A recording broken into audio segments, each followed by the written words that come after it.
Hey, it's Spoonie and Happy New Year! I hope all of you had an incredible holiday season celebrating with friends and family, but now it's time for the January update of Kitten Space Agency, the spiritual successor to Kerbal Space Program, announced by Dean Hall and a team over at RocketWerkz that includes several influential people from the Kerbal Space Program community like Daishi, BlackRack, JPLRepo, and of course, the creator of Kerbal Space Program himself, Harvester. What's incredible about this game is that in the short amount of time since it was announced back in November of 2024, we have already seen tremendous progress that often takes studios years to achieve. That might sound hyperbolic, but it really isn't. If you don't want to take my word for it, you can already check out the game's progress for yourself by heading over to ahwoo.com. That's ahwoo.com, and there you can both download the current build of the game and contribute to its progress. This game is currently somewhere between a pre-alpha and a tech demo for the game's custom framework called Brutal. Your contributions will help RocketWerkz keep this game free to everyone. It will also be free of DRM and API that might lock it into a specific ecosystem like Steam. Even an amount of $5 per month goes a long way, so if you can afford to, I would encourage you all to contribute once you feel the game has earned your support. As for me, you can easily help me out for free by hitting those like and hype buttons and subscribing to my channel to help me reach my goal of 5,000 subscribers. Thanks to everyone who has already done so, and to everyone who has joined my channel as members. Your support truly means the world to me.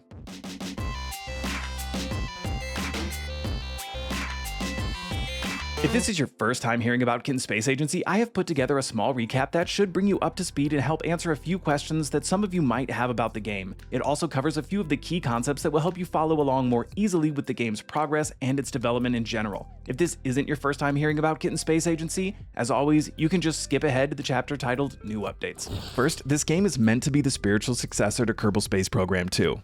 It is being built from the ground up on a custom framework called Brutal, designed specifically for this game. Brutal gives the developers full control over just about everything and allows them to quickly experiment with new features and ideas, like shadows from moons on planets, which went from conception to proof of concept implementation in just 3 hours.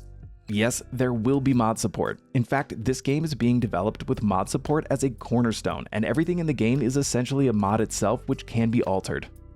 The game will have multiplayer, and the groundwork for this feature is being baked into the game so that it can be more easily added when the time comes. We don't know if it will launch with this feature, but we do know that they are planning for it. The game will have interstellar travel. The game will also be DRM free, meaning you will not have to have an internet connection to play the game. The game will also, at least ideally, be free to play. This is still a little bit up in the air, as the developers will obviously need to make money from the game. It may be through a pay-what-you-want system or other voluntary support. We will have to wait for further clarification down the road, but we do know that Dean Hall very much wants this game to be released for free. While we don't have a lot of information on system requirements just yet, the game seems to already be incredibly performant, with at least some of the work being tested on a 2080 Super at 1440p, often achieving an FPS in the hundreds. This is a good sign that you probably won't need a 5090 to play this game at the higher settings with a decent frame rate. This performance boost is in part thanks to a system of rendering called spherical billboards, which swaps out pre-rendered meshes as you approach an orbital body rather than rendering them in real time.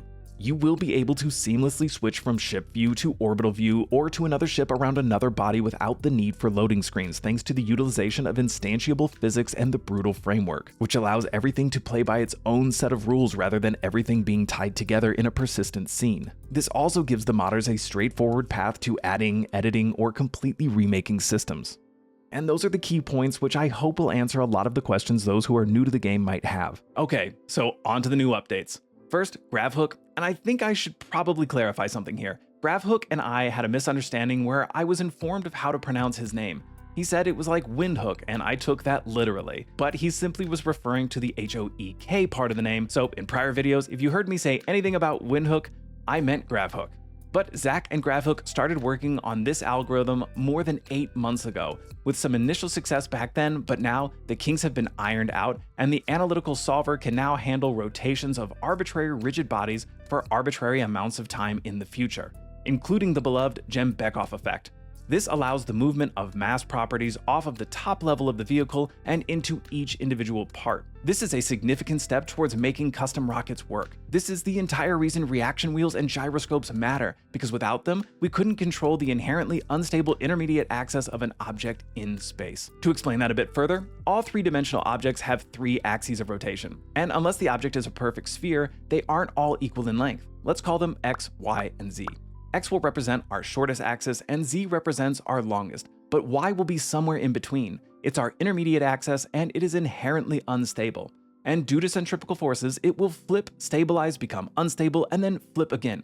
This is sometimes called the tennis racket effect or the dzhanibekov effect, and it is nearly impossible to avoid in the real world, save for perfect axial rotations of a perfectly balanced object, which in the real world just typically doesn't exist. This effect is generally difficult to observe on Earth because objects don't often spin long enough in an environment without friction for the effect to be particularly noticeable. And even then, without a high-speed camera, it can be really tricky to observe in a meaningful way. So where this really matters is when discussing satellites, orbiting spacecraft, meteors, probes, and even stars or planets can sometimes demonstrate this dzhanibekov effect under certain circumstances. Though most planets and stars don't because they aren't entirely solid objects, but that's a whole other thing. Next, Daishi gave us a look at our third and fourth engines depending on if you want to count the SRB as an engine. This is an interpretation of the descent propulsion system found on the Apollo lander, later developed into the upper stage of the Delta TR-201. These were extremely complicated thrusters, perhaps the most technically complicated engineering to ever come out of the Apollo program, and that's because of the breadth of what was expected of them. They had to be powerful enough to cancel substantial horizontal velocity on approach, but also subtle enough to throttle down and provide a gentle landing. On top of that, they had to have vectoring, so the ability to move and angle the direction of thrust to assist RCS systems, but at the same time be low profile enough to allow the craft to actually land without tipping over, meaning the gimbal had to articulate from a centralized point. This engine then also had to be reliable enough to restart multiple times, so not an easy task to accomplish. This engine, along with several others, were then given a glow-up, pun definitely intended by Daishi here. These engines now experience a really satisfying glowing effect that can also be applied to heat shields and other objects to convey extreme temperatures. What really impresses me here is the level of consideration being given to these parts. I think it's a great sign of things to come.